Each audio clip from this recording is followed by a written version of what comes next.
17절부터 22절까지의 말씀을 교독해서 읽도록 하겠습니다. 제가 먼저 17절 읽겠습니다. 하나님이 아브라함에게 약속하신 때가 가까움에 이스라엘 백성이 애굽에서 번성하여 많아졌더니 그가 우리 족속에게 교활한 방법을 써서 조상들을 괴롭게 하여 그 어린 아이들을 내버려 살지 못하게 하려 할세.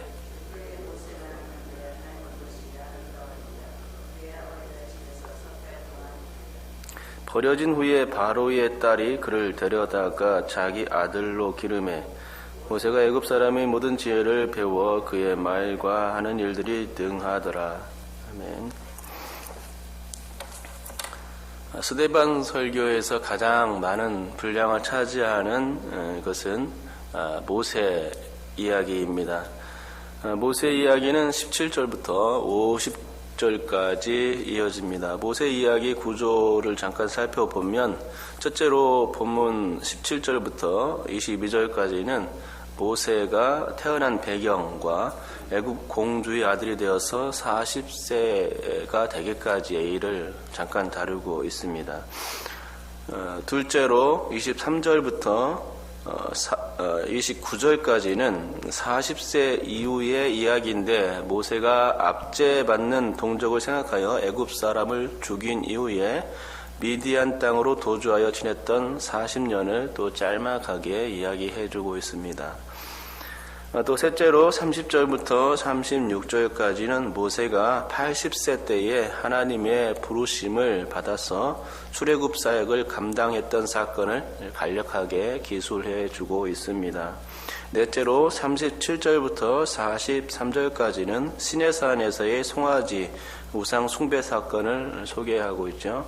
마지막으로 44절부터 54절까지인데 모세와 관련된 성막 이야기로부터 다윗과 솔로몬의 성전 이야기로까지 진행되는 것을 볼 수 있습니다. 그렇습니다. 모세 이야기에 관해서는 스데반이 할 말이 아주 많았던 것을 보게 됩니다. 왜냐하면 모세로부터 율법과 성막이 시작되었기 때문입니다. 스데반은 지금 율법과 성전을 모독했다는 증언에 대해 대제사장의 신문을 받고 있기 때문에 모독한 일이 없음을 저들에게 설득시켜야만 했던 것이죠. 그래서 강조점이 모세에게 있는 것이고 분량도 그만큼 많을 수밖에 없는 것입니다. 하지만 여전히 모세 이야기에서도 중요한 것은 아브라함 이야기였습니다. 17절은 이렇게 이제 시작하고 있는 것입니다. 하나님이 아브라함에게 약속하신 때가 가까움에라고 이렇게 시작하고 있는 것이죠. 스데반은 모세 이야기 전에 요셉 이야기를 할 때에도 언약에 대해서 강조점을 두고서 설교했습니다.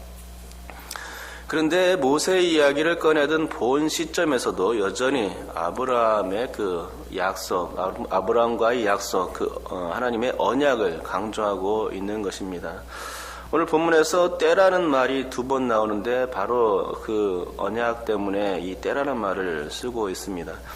17절에서 한 번 나오고 있고 또 20절에서 한 번 또 나오고 있습니다. 그런데 히브리 원문을 보면 이 2번의 때는 같은 단어를 쓰고 있는 것이 아니라 다른 단어를 쓰고 있다는 것을 알 수 있습니다.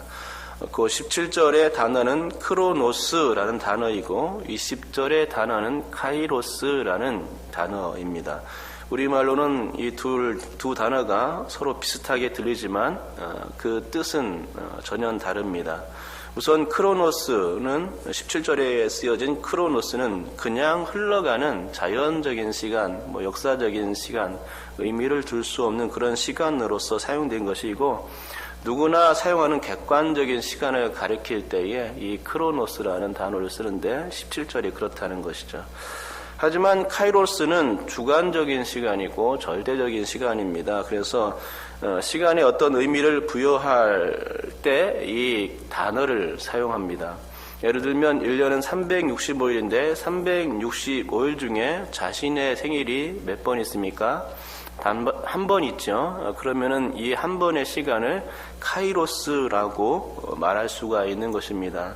나머지 364일은 크로노스가 되는 것이죠. 주관적인 의미, 특정한 의미, 절대적인 의미를 부여할 수 있는 날이 365일 중에서 자신의 생일날 딱 하루라는 것이죠. 그래서 그 시간을 카이로스라고 말할 수가 있는 것입니다. 그러니까 크로노스는 상대적인 시간, 객관적인 시간이라면 크로노스는 절대적인 시간, 어떤 의미를 줄 수 있는 특정한 시간이라고 할 수 있겠지요. 에베소서 6장 16절에 보면 카이로스가 나옵니다. 세월을 아끼라라고 바울이 이제 설교하고 있는데, 세월이란 말이 이때의 카이로스라는 말입니다. 성경에서 카이로스에 쓰이면 하나님의 계획 속에 작정되어 주어진 특정한 시간을 의미할 때 쓰이는데, 바울은 세월을 아끼라라고 하면서 이 카이로스를 강조하고 있는 것입니다. 세월을 아끼라라는 이 말은 기회를 사라라는 뜻입니다. 우리에게 주어진 시간을 낭비하지 말고 하나님의 뜻에 부합하게 살라는 의미에서 흥청망청 살지 말고 정말로 하나님을 위해서 살라, 믿음으로 살아라라는 뜻에서 그렇게 말한 것이죠. 에베소서 5장 16절부터 18절을 보면 바울의 의도를 알 수 있는데 제가 한번 읽어드리겠습니다. 세월을 아끼라, 때가 악하니라. 그러므로 어리석은 자가 되지 말고 오직 주의 뜻이 무엇인가 이해하라. 술 취하지 말라. 이는 방탕한 것이니 오직 성령으로 충만함을 받으라. 이 말씀을 주고 있습니다. 바울에 의하면 술 취한 자와 같이 방탕한 자의 생활을 하면 그것이 크로노스가 된다 이것입니다. 아무런 의미 없는 시간으로 지날 뿐이라는 것이죠. 그것이 절대로 카이로스의 시간, 특정한 시간이 될 수 없다는 것입니다. 그래서 크로노스의 시간을 보내는 그런 사람들은 어리석은 자라는 것이고, 반대로 성령 충만함을 받은 사람들이 보내는 시간은 카이로스의 삶이 되는 것입니다. 그러기에 오직 성령 충만함을 받는 일이 그리스도인에게는 중요하고, 그래서 성령 충만한 자의 삶을 사는 것이 바로 카이로스의 삶이 되는 것이죠. 카이로스를 소유하는 것이 정말 바울이 원하는 삶이었고, 또 하나님께서 원하시는 삶이 되는 것입니다. 우리의 신앙의 삶이 이런 특별한 의미, 주님께서 원하시는 그런 삶이 될 수 있기를 주님의 이름으로 축복합니다. 그러면 여러분, 우리의 삶이 크로노스가 아니라 카이로스가 되기 위해서는 어떻게 해야 하겠습니까? 주의 뜻을 분별하는 삶이 되어야 하는 것입니다. 사도 바울의 말처럼 그렇게 해야 되겠죠. 우리의 삶이 하나님이 보시기에 합당한 삶이 될 수 있도록 노력해야 하는 것이죠. 우리의 삶을 신앙으로 가꾸는 일이 매우 중요하다는 것입니다. 이 신앙으로 가꾸는 일을 무엇에 비유하면 좋을까요? 분재를 키우거나 화분의 여러 가지를 화초를 키우는 일에 비유하면 좋을 것입니다. 가정에 대부분 화초 하나 이상은 기르고 있을 것인데요. 그 화초를 기르는 것처럼 그렇게 길러 나가는 것, 나 자신을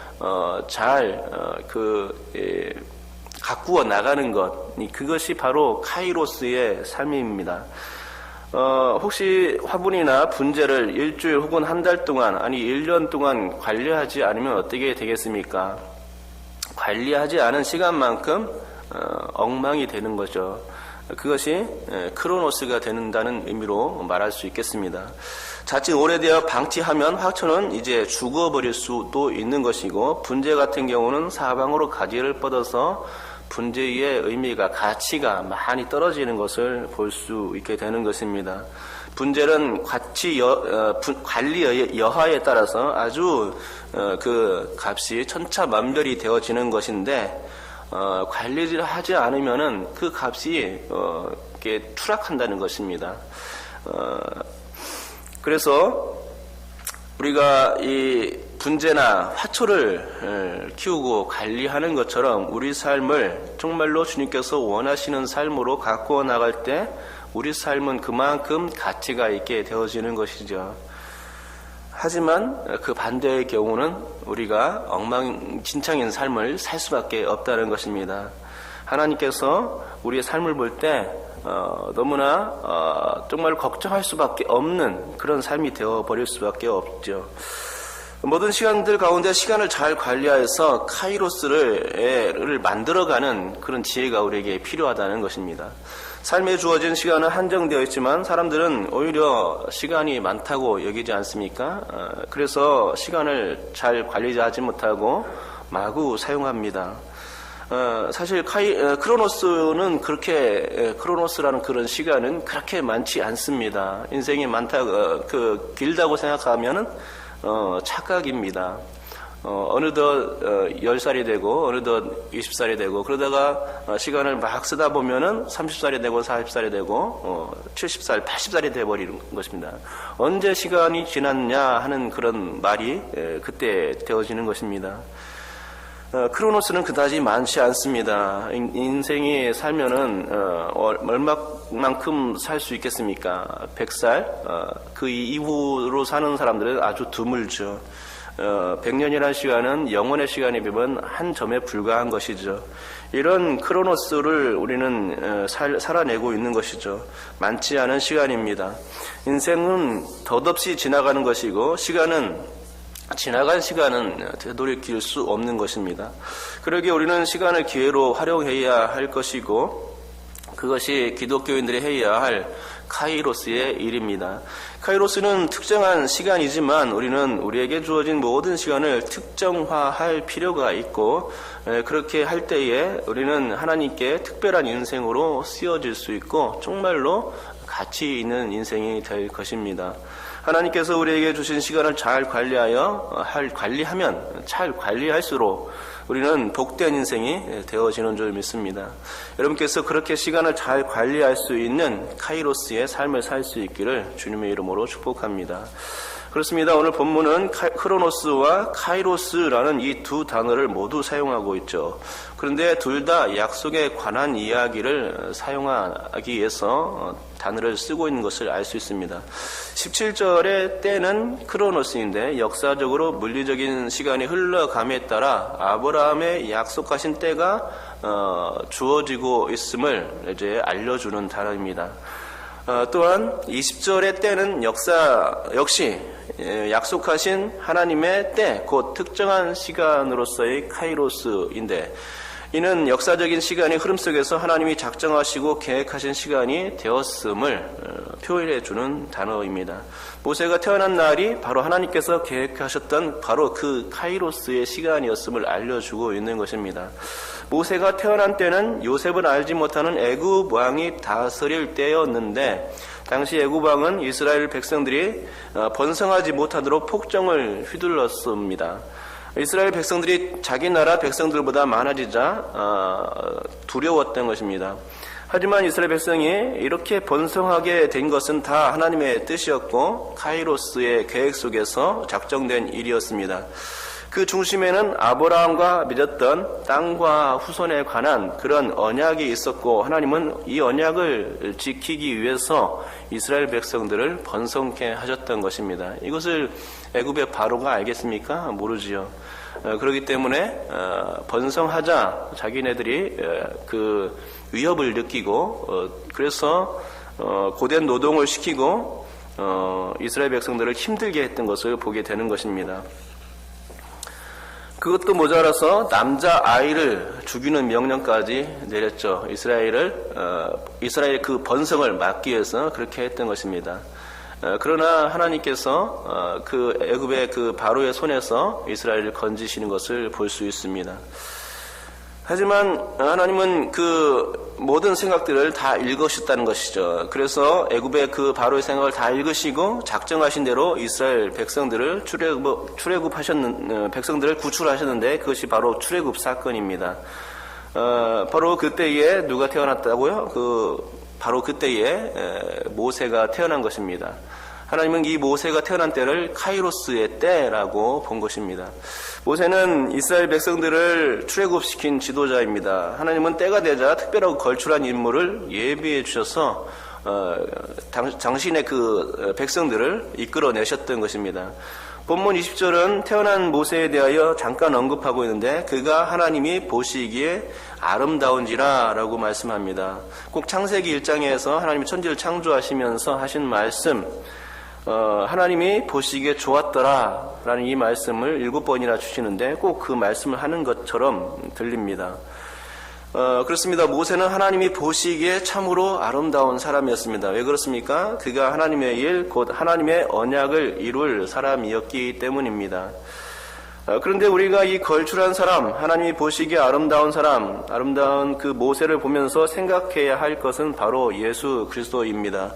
본문에는 그때의 모세가 났는데 라고 모세를 특별한 시간을 언급하는 단어 카이로스로서 수식하는 것을 볼 수 있다는 것입니다.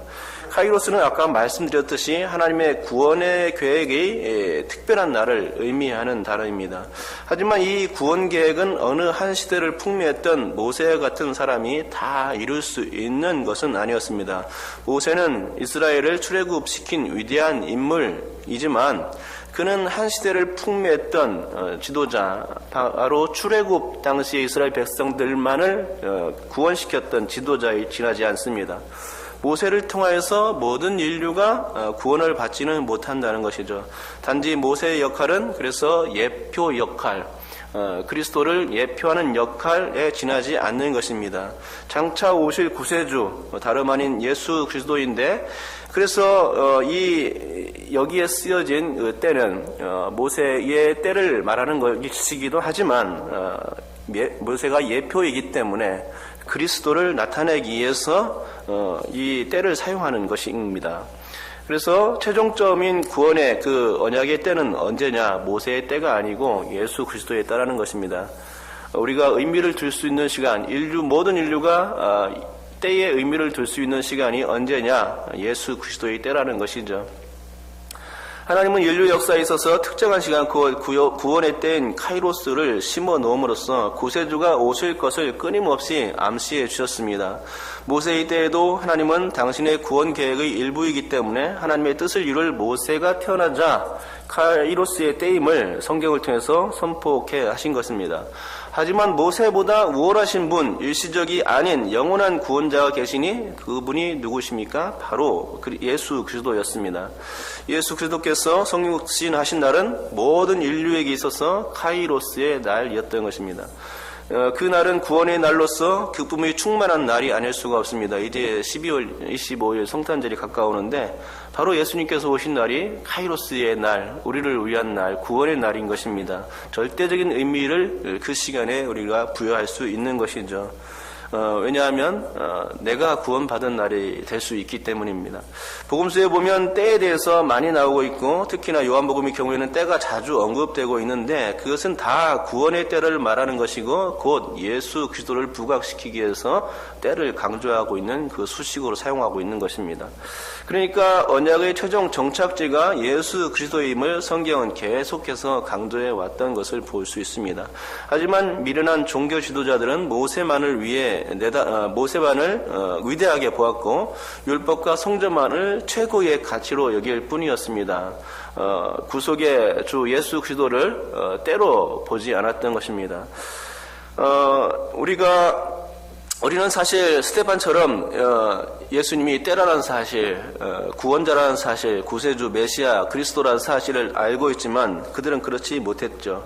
그러기에 모세를 설명하면서 그렇게 중요한 언약인 그 아브라함의 약속을 이 스테반이 먼저 설교했던 것이고 때라는 크로노스와 카이로스로서 구원의 때 예수 그리스도를 설명해 주고 있는 것입니다. 여러분, 언약은 구원과 관련이 있고 그러기에 언약은 구원자 예수 그리스도와 상관이 있습니다. 예수 그리스도가 오신 때가 카이로스이고 또 예수 그리스도가 십자가에 돌아가신 때가 바로 인류를 구속한 언약의 성취 시점이고 또 예수 그리스도가 부활하신 때가 인류에게 구원의 소망을 주는 아주 특별한 시간이 되어 준 것입니다. 그렇습니다. 우리는 예수 그리스도가 언약의 주인공이라는 사실을 알고 있고 또 예수 그리스도께서 육신을 입으시고 활동하셨던 때가 구원의 때, 곧 카이로스라는 사실을 너무나 또 잘 알고 있습니다. 그렇다면 바울 사도가 말한 것처럼 우리는 언약의 주인공이신 예수 그리스도를 믿고 그분의 뜻을 이루는 삶이 되어야 하는 줄 믿습니다. 대제사장은 이 사실을 몰랐기에 베드로를 신문하고 스데반을 신문했던 것 아닙니까? 예수 그리스도를 모른다는 것은 무의미한 삶인 것이고 크로노스의 삶일 수밖에 없는 것입니다.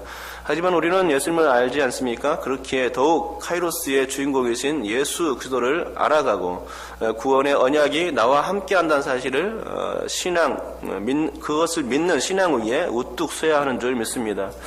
여러분께서 이렇듯 하나님의 신실하신 언약 위에 단단히 뿌리를 내리시고 또 구원의 소망이신 예수님을 의지하여 날마다 카이로스의 삶을 정말로 하나님 보시기에 아름다운 삶, 모세처럼 그 아름다운 삶을 살 수 있는 여러분 될 수 있기를 주님의 이름으로 축복합니다. 기도하겠습니다.